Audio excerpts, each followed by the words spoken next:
ஆண்டவராய் இயேசு கிறிஸ்து இனிய நாமத்தினாலே அன்பின் வாழ்த்துதல். கர்த்தருடைய பிள்ளைகளே, இந்த நல்ல நாளிலே நாங்கள் ஆண்டவருடைய சமூகத்தில் இருக்கிறது அவ்வளவு மகிழ்ச்சியாக இருக்கிறது. நல்ல ஒரு அழகான இயற்கையை நமக்கு ரசிக்கும்படியான ஒரு நல்ல இடத்திலிருந்து நாங்கள் கர்த்தருடைய நாமத்தை மகிமைப்படுத்தி கொண்டிருக்கிறோம். இந்த நாளிலும் தேவன் உங்களோடு நிச்சயமாய் பேசுவாராக. தேவனுடைய வார்த்தை வல்லமை உள்ளது, அது அதிகாரம் உடையது, தம்முடைய மக்களை ஆசீர்வதிக்கிறதா இருக்கிறது. இந்த நல்ல நாளிலே அன்பு பிள்ளைகளே, நாங்கள் தேவனுடைய வார்த்தையிலிருந்து ஒரு பகுதியை நாங்கள் தியானம் செய்யலாம். 1 ராஜாக்களின் புஸ்தகம் 5வது அதிகாரம் 4வது வசனம் இப்படி சொல்லுகிறது: ஆனாலும் இப்பொழுதோ என் தேவனாகிய கர்த்தர் எங்கும் எனக்கு இளைப்பாறுதலை தந்தார், விரோதியும் இல்லை, இடையூறும் இல்லை என்று சொல்லுகிறார். இந்த இடத்திலே சாலமோன் ராஜா இந்த பகுதியை குறித்து பேசுறதை நாங்கள் அவதானிக்கலாம்.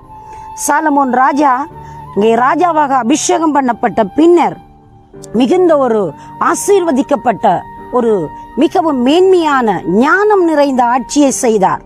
அவர் சொல்லுகிறார், என்னுடைய ஆண்டவர் எனக்கு இளைப்பாற பண்ணினார், எனக்கு இளைப்பாறுதலை தந்தார், எனக்கு விரோதியும் இல்லை, இடையூறும் இல்லை, அப்படி என்று அவர் சொல்லுகிறதை நாங்கள் பார்க்கக்கூடியதாக இருக்கிறது. மெய்யாகவே அன்பு பிள்ளைகளே, தேவன் ஒரு மனிதனுடைய வாழ்க்கையிலே எந்த நன்மையை செய்ய அவர் தீர்மானம் பண்ணுகிறாரோ, அந்த மனிதனுடைய வாழ்க்கையில் என்ன உயர்வை கொடுக்கிறாரோ அவனை உயர உயர கொண்டு செல்கிறவராய் இருக்கிறார்.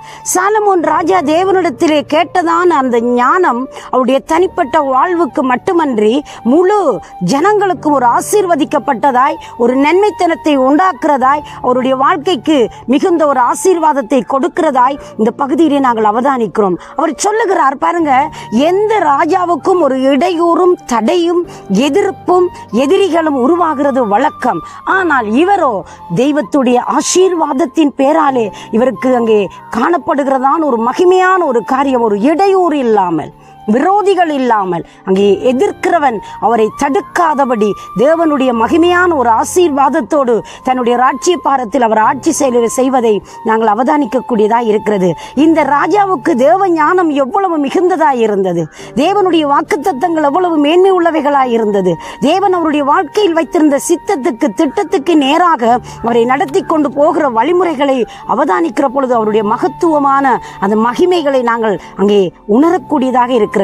அன்பு பிள்ளைகளே, இந்த நல்ல காலை வேளையிலும் நீங்கள் பலவிதமான இடையூறுகளோடு பல தடைகளோடு நீங்கள் தாண்ட முடியாமல் தேவ சமூகத்தின் இன்றைக்கு சோர்வோடு கூட இருக்கலாம். இல்லை என்றால் ஒருவேளை பலவிதமான சமாதான இன்மைகளினாலே நீங்கள் மனம் மடிவாகி மனம் சோர்வுற்று காணப்படலாம். ஆனால் இன்றைக்கு அழகான இந்த சத்தியம் நமக்கு சொல்லிக் கொடுக்கிறது என்ன தெரியுமா?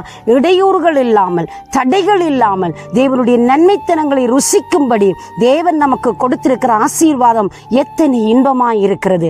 இந்த நல்ல காலை வேளையிலே நீங்கள் எத்தனை இடையூறுகளோடு உங்களுடைய நன்மைகள் தடுக்கப்பட்டதாய், உங்களுடைய நன்மைகள் பறிக்கப்பட்டதாய் நீங்கள் மனம் சோர்வோடு கூட காணப்படுகிறீர்களா? உங்கள் தேவன் உங்களுக்கு நன்மை கொடுத்து உங்களை கனம் பண்ணுவார். சாலமோன் ராஜாவுடைய ராஜ்ய பாரத்தில் அவருக்கு கொடுத்த ஞானத்தை அங்கே பார்ப்பதற்கும் கேட்பதற்கும் அவருடைய வேலைகளை அவதானிப்பதற்கும் பல ராஜாக்களும் ராஜ்யங்களும் அவரை வாஞ்சித்தது, விரும்பியது.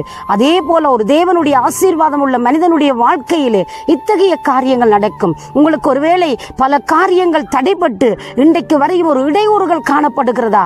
இந்த காலையிலே நீங்கள் கேட்கிற செய்தியின்படி தேவன் அந்த இடையூறுகளை அகற்றப் போகிறார், அந்த தடைகளை நீக்க போகிறார். தடைகளை நீக்கிறவன் உங்கள் முன்பே செல்கிறார் என்றபடி தேவன் இந்த நல்ல நாளிலே உங்களுக்கு ஒரு அற்புதத்தை செய்து உங்களை கனம் பண்ண அவர் வல்லவராய் இருக்கிறார். அவரை நோக்கி பார்க்கிறீங்களா? நான் உங்களுக்காக ஜெபிக்கட்டும். சர்வ வல்லமையுள்ள நல்ல ஆண்டவரே, இயேசுவின் வல்லமுள்ள நாமத்தினாலே இந்த நல்ல நேரத்தில் உம்முடைய பிள்ளைகளுக்காக பல இடையூறுகளோடு தடைகளோடு உம்முடைய பிள்ளைகள் தனித்தவர்களாய் போராடி கொண்டிருக்கலாம். தேவன் ஒரு அற்புதம் செய்து உம்முடைய மக்களை நீங்கள் கனம் பண்ணுவீங்களாக, ஆசீர்வதிப்பீங்களாக. உம்முடைய அன்பு கரங்களுக்கு நேராக முற்றும் முழுதாய் ஒப்புக் கொடுத்து இயேசுவின் நாமத்தில் ஜெபிக்கிறேன் ஜீவனுள்ள நல்ல பிதாவே. ஆமேன், ஆமேன். தேவன் தாமே உங்களை நிறைவாய் ஆசீர்வதிப்பாராக. God bless you.